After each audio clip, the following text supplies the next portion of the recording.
Mesdames, Messieurs, bonsoir. Bienvenue à cette grande édition d'information sur la télévision Labari. Lancement ce matin à l'école primaire Yantala 2 de Niamey de la formation de renforcement de capacité des enseignants créés à main du niveau 3.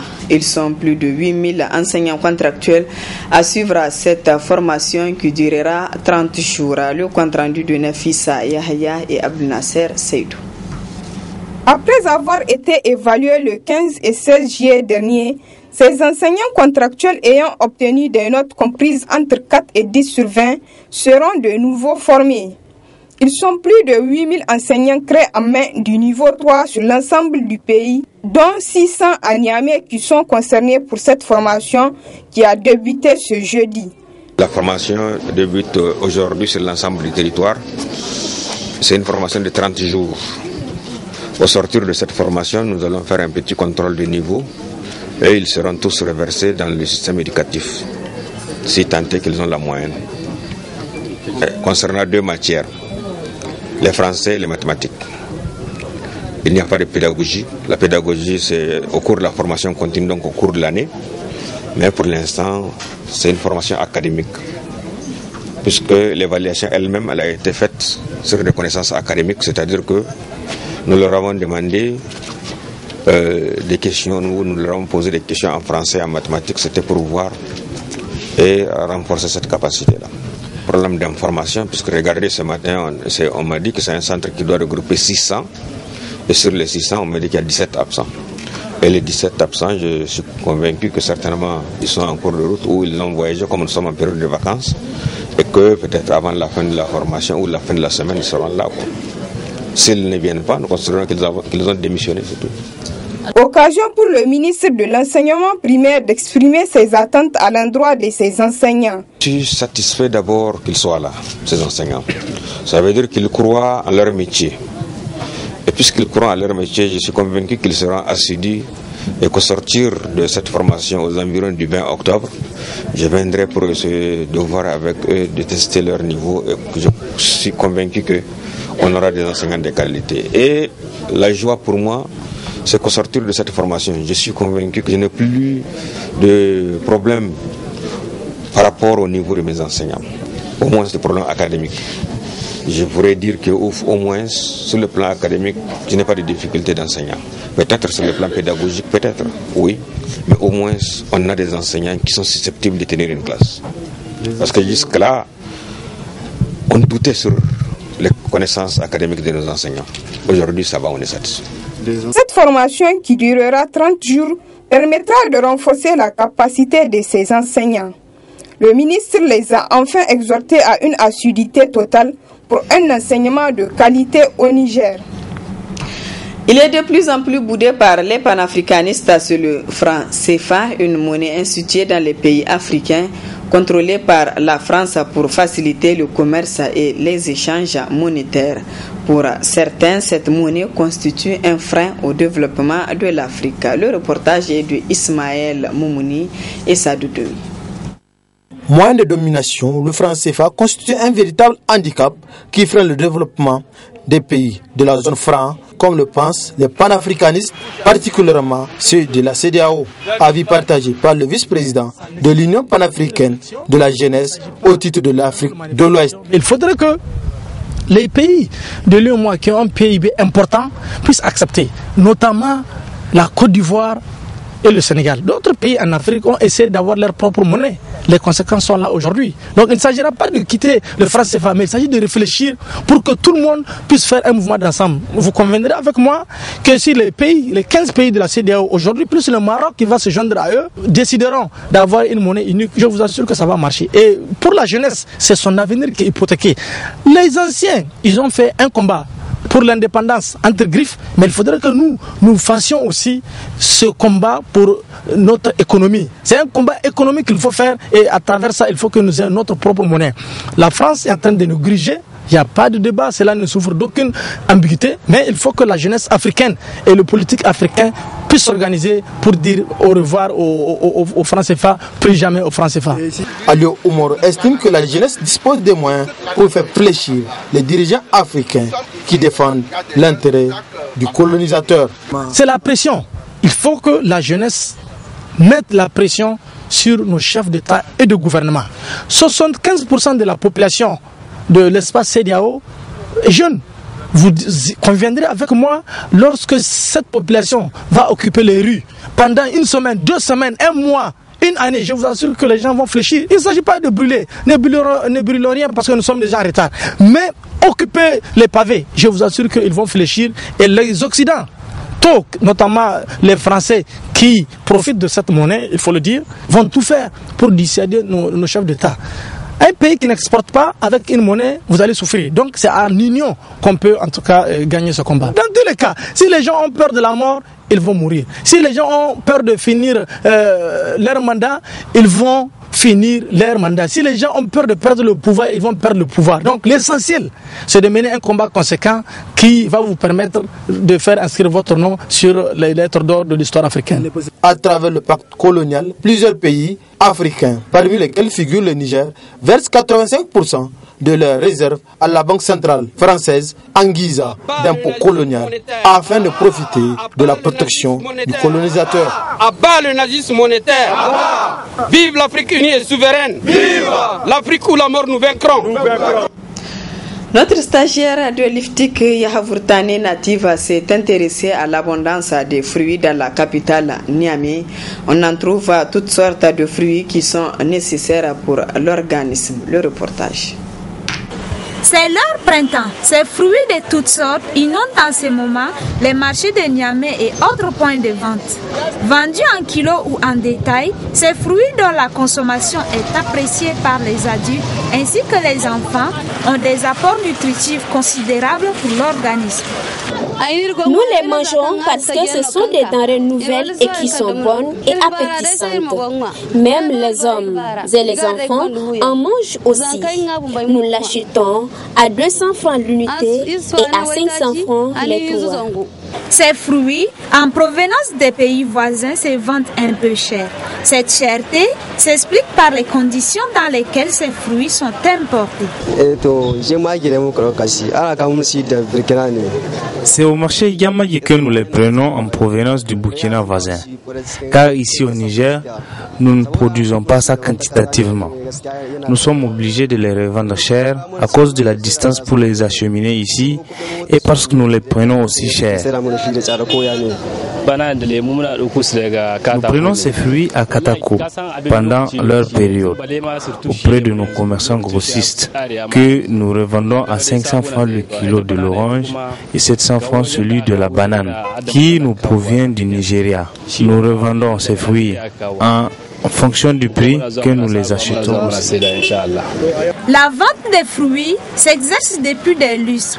D'autres ont fait toute leur vie, comme l'expliquent ces vendeurs. Cela fait plus de 20 ans que j'exerce cette activité de la vente de fruits et le prix reste le même, surtout en cette période.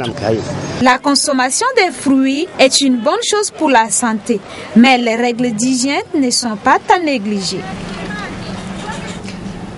Un mot de culture dans ce journal. Le film Zinaria de Mariama Keita a été projeté au grand public mercredi dans la soirée au CCFN Jean Rouch. Ils étaient nombreux les cinéphiles qui ont visionné ces films riches en enseignements sur la culture nigérienne. Le résumé avec Hassan Saleh Mustafa et Aboubakar Souley.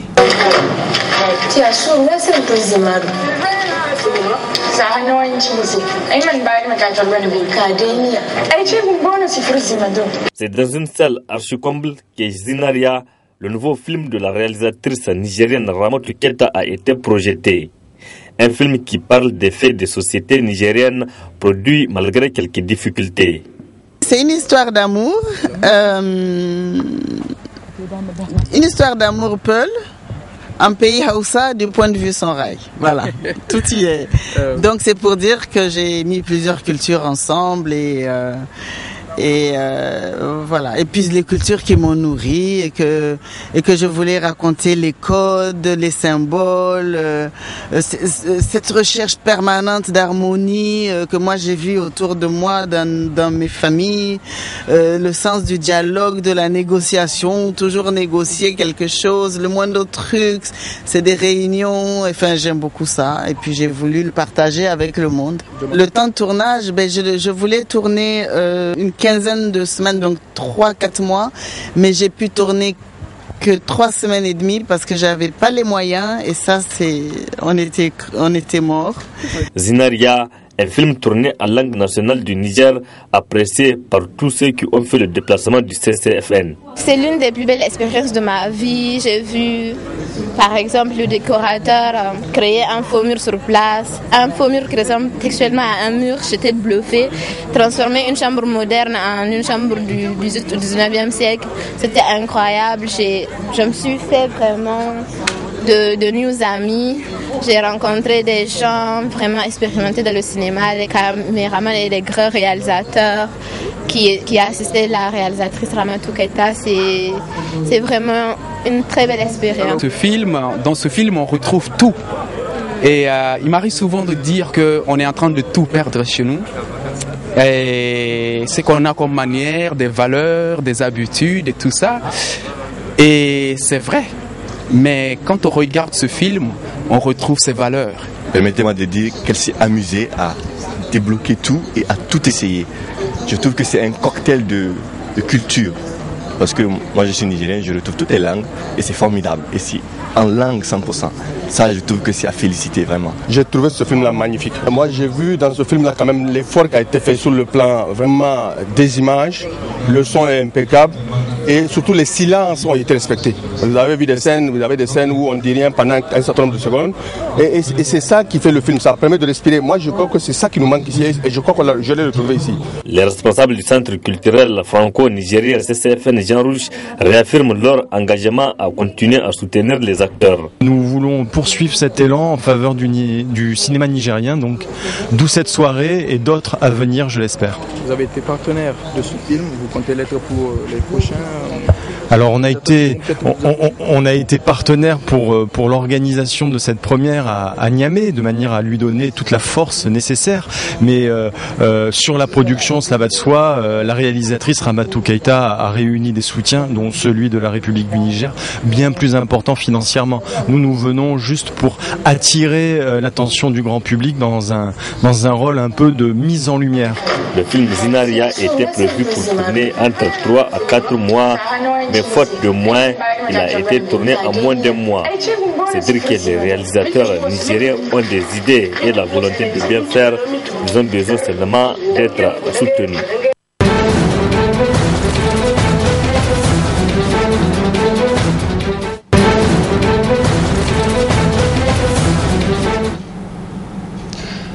Au Mexique, les secouristes redoublent leurs efforts pour dégager des décombres de survivants 2 jours après le séisme qui a fait au moins 233 morts selon un bilan provisoire.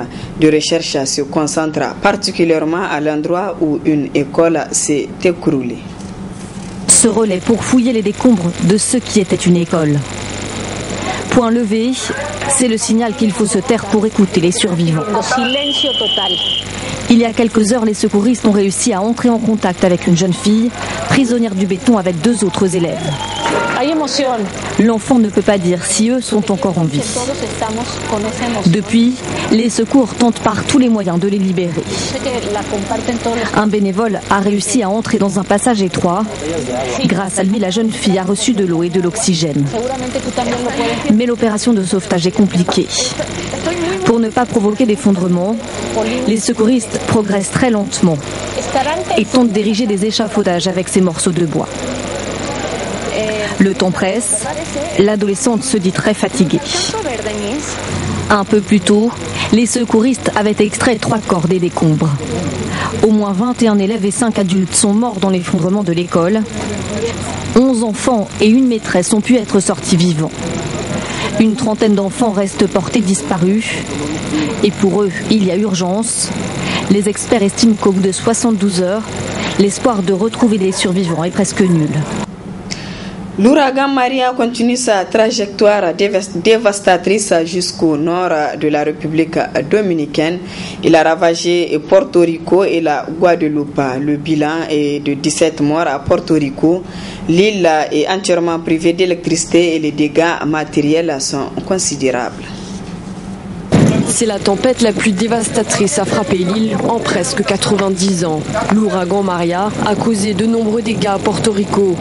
Les vents d'une rare violence ont soufflé jusqu'à 250 km/h, arrachant les arbres. Certaines rues en sont jonchées, d'autres sont totalement inondées.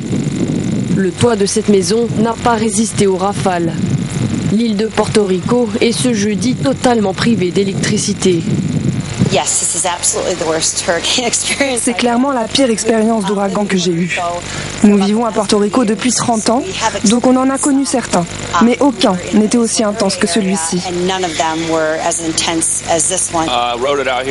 On s'est réfugié ici à l'hôtel, mais le bruit était très fort. On a entendu du verre se briser, nous avons entendu les vagues, l'eau se fracasser contre la fenêtre. Dans la capitale San Juan, les secours sont à pied d'œuvre pour dégager les routes. Le gouverneur de Porto Rico a demandé au président Donald Trump de déclarer l'état de catastrophe sur l'île. Voilà, mesdames, messieurs, ici prend fin ce journal. Merci à vous de l'avoir suivi et excellente soirée en compagnie du programme de la télévision La Barre.